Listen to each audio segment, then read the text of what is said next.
Welcome to the Millennial Trucker podcast.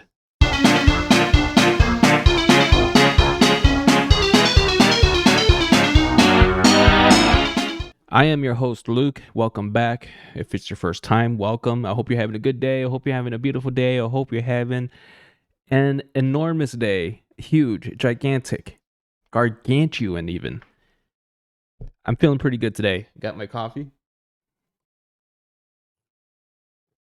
I changed up my the sound coming out of my mic a little bit, kind of reduced the noise coming out from the background because my daughter sometimes just runs in here and says Dad, and then it's just like something random. I don't know. It's very random and it's kind of annoying, but I love her and I wouldn't trade it for the world. Let's get to it. So I didn't realize I had to screen up here. What is this? Freight logistics. I was just looking up brokerage. Brokers, and how it can be solved. When I say solved, I mean we need to get rid of brokers. There's too damn many of them, and it's such an archaic system. It's so like what is this? Like 1930s, 1920s? Are we working? Are truck drivers still making phone calls from payphones? Are they making phone calls from, I don't know if everybody knows this, but there used to be a time way back before internet load boards were a thing. They used to have phones like at the booths at restaurants, just on the wall right there where you're eating, at a booth, and there's a phone mounted to the wall, and just you could make a phone call while eating, and that sounds pretty nice. That sounds really nice. Just it was a simpler time back then, but now we're still operating under the same premise or the same assumption that truckers are still doing that. We're not. This is the age of the internet, and there's too many middlemen. Too many middlemen. Unnecessary. And this big burger of an industry needs to be slimmed down. It needs to be a lean burger. Now, I don't think brokers are going to go away, but we need an option. We need an option, and blockchain promises to fix that. And everything's going to blockchain. So we're past the point where thinking like, oh, blockchain is just a fad. It's just the way it's going to go. So brokers are going to be like, that industry is going to be slimmed down to where it should be, not where it's at. Because this is what like brokers do. They just, they're on the phone. They're just at the computer, just like I am right now. They're on the phone. They're like, do you have? They call another broker. Hey, do you have a driver to take this load? It's in a world of GPS where you have e-logs in your truck now. Let's make it work. Let's connect everything, because everything's already electronic. You got GPS, you got your hours being kept track of, and there needs to be that app or whatever, that system that connects shippers directly to carriers, because it's long overdue. We can't be going through these brokers. It's so inefficient. Still using faxes, for crying in the mud. Faxing. They're faxing stuff at the truck stops. If you go to any truck stop, you'll see them there. They're called Transflow. Could be a regular fax. And God forbid if you had to send a regular fax. Have you seen the prices of faxes now? It's like this technology has been around for half a century, but yet the price keeps going up because it's such a specialty. Whatever. Like, who has everybody has a fax machine on their phone too. It's like you could scan all your documents or whatever and send it, but I was talking to other Millennial Trucker. I haven't done that in a while, because I've worked, I guess, for the past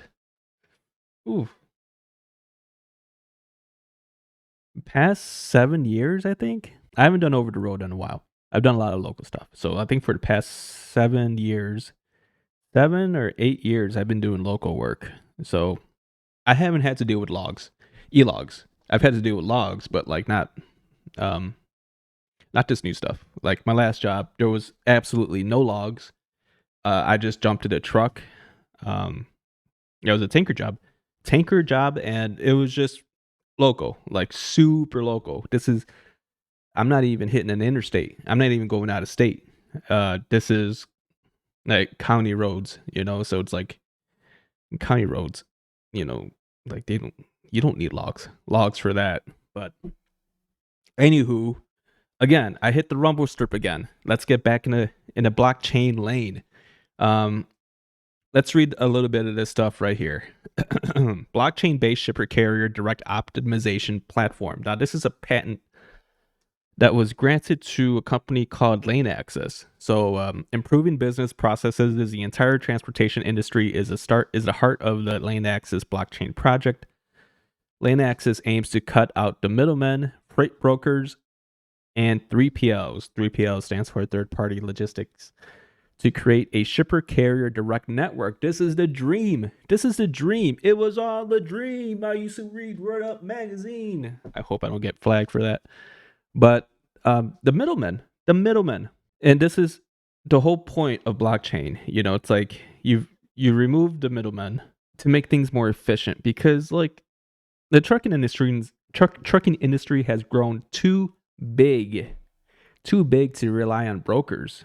It's stressing out the whole system.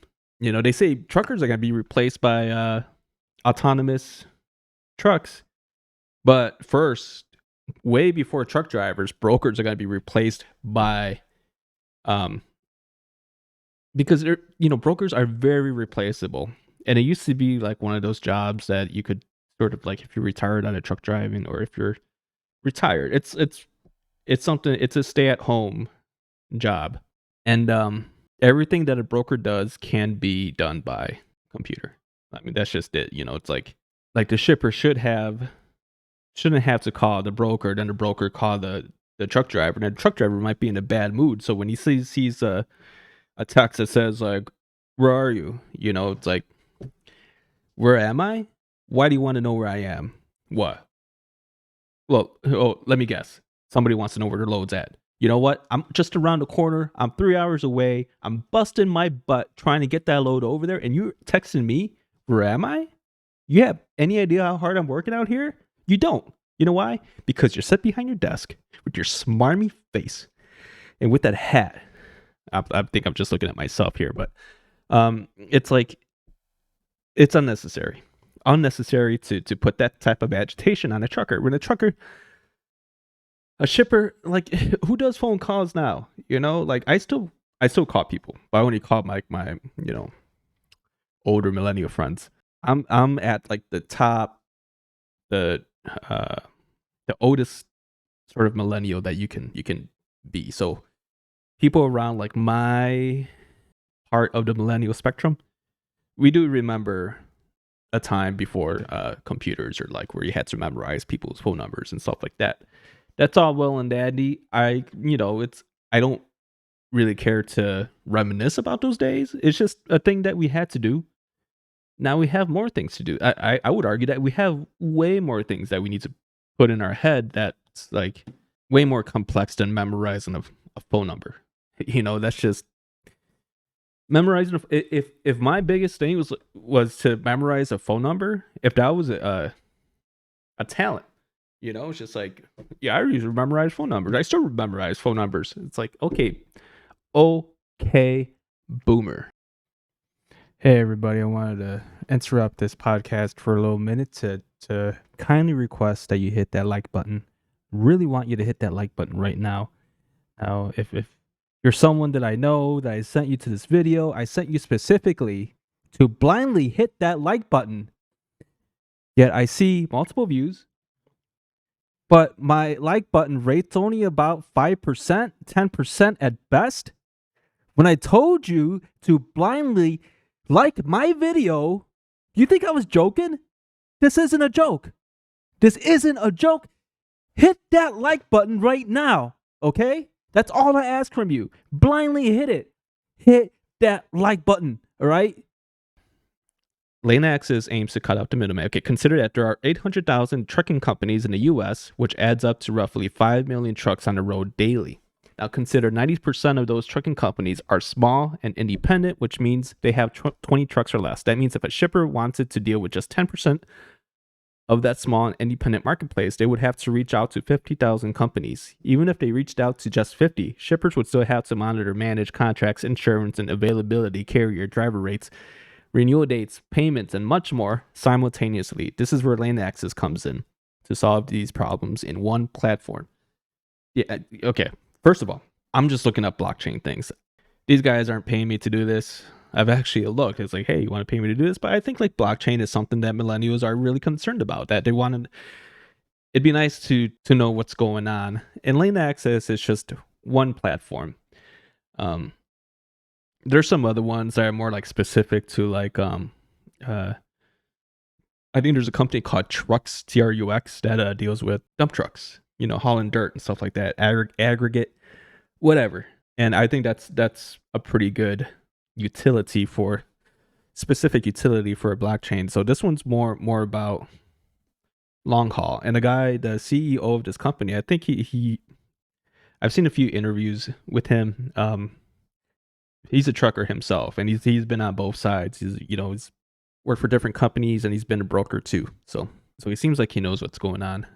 They've been around for a while, for at least 3 years by now, and they just raised a bunch of money here recently. A lot of investors wanted to get into this, and this isn't a blockchain that you buy on exchange. This is a blockchain that's used for not as a currency and none of that. It's just the tech. It's a tech. Who's in it for the tech? Sometimes we're not. Sometimes we just want to put all of our money on Doge or Shiba Inu or I don't know, any meme coin. Name any meme coin. It's just like, yeah, just shove your money into it. No, don't do that. Please don't do that. The opportunity for blockchain technology to further enable improvements in the supply chain is considerable. Blockchain technology offers a unique opportunity for freight and logistics industry to create a cross-industry platform that can be shared between operators, shippers, carriers, regulators, and end users to mutual benefit. That means, hey, everybody's happy. Everybody's happy. And you'll get paid, hopefully. This is the hopefully part. Now, there could be some pitfalls that sometimes I like to see the most optimistic version of the future for this industry, which is more money for the drivers. Because like over-the-road trucking, it's no joke. It's no joke. It's a lifestyle. It consumes your life. Trucking in general consumes your life. To this day, I have not been able to find a 40-hour per week. Well, actually, I have, and it's actually kind of super lame. It's not really for the most part, the jobs worth having in the trucking industry are usually 50 to 100 hours a week. Now, whether or not it's legal, it doesn't matter. It's like I've driven for companies who like 100 hours a week, 120 hours a week. So it'd be nice to work less hours and to get more for less, because we're already working way more than the pay is worth, So I've talked about this before, about how driver pay is definitely seems to be stagnant. It's not really keeping up at all even with inflation, so blockchain-based solutions would include immediate payment of drivers upon delivery. This is big. Transparent and verifiable maintenance records. Yep. Immediate and self-executing payments for things like fuel and parts. More efficient and fair processes for disputes over freight quality and claims, and carrier history and safety records stored on the blockchain's immutable ledger. Customers can track routes and estimate delivery time down to the minute. Like I said, if you're being tracked anyway, if your e-logs are being tracked, they should be available for a shipper to see if you're able to take the load. It's just, if you're close by, and empty miles, that's a really big thing. Every over the road trucker has driven empty miles, hundreds and hundreds for like to get to a shipper. I remember one time I think my longest deadhead deadhead is just another word for empty miles. So you're not hauling anything, you're not getting paid. I think my longest deadhead would be from Cheyenne, Wyoming to Dodge City, Kansas, and that's kind of a long ways if you're not hauling anything. Sure, you could haul ass if you're empty, it's like, but it doesn't really matter like on a route from Cheyenne to Dodge City, Kansas, because it's all flat. So it's like, and if you're in a governed truck, then that's just, it just doesn't matter. It's a lot of empty miles where it'd be nice for a shipper to see like, okay, well, this to see in a general area like where the trucks are, where they can go. And if you just happen to be hanging around a shipper or whatever, and they have a load, then you should be able to take that instead of going through this whole labyrinth of brokers and that each broker are they're taking a little bit off the top each time. So it's like if you have 3 brokers, then you're getting screwed. So it'd really be nice to see the I don't see the brokerage industry going away, but I do see it slimming down by a lot, because like drivers are damn near revolt over a lot of this stuff. There was a strike that happened. You see, strike truckers DC. Broker transparency was frequently mentioned. Complaints centered around the Federal Motor Carrier Safety Administration's 49 CFR 371.3, a regulation that mandates that brokers share rate information with all parties they deal with in shipping transaction. Truckers charged that, instead of complying, brokers forced truckers to sign a waiver of their rights to see the information if they wanted to do business. Those complaints were exacerbated by low spot rates.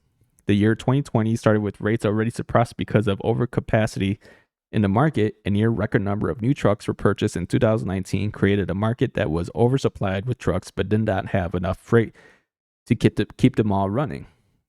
The Transport Intermediaries Association, the largest broker organization in the nation, defended broker practices. The TIA president and CEO Robert Voltman issued statements claiming broker failure to follow CFR 371.3 was necessary to protect confidential shipper information. To protect confidential shipper information, and that the practice was long-standing.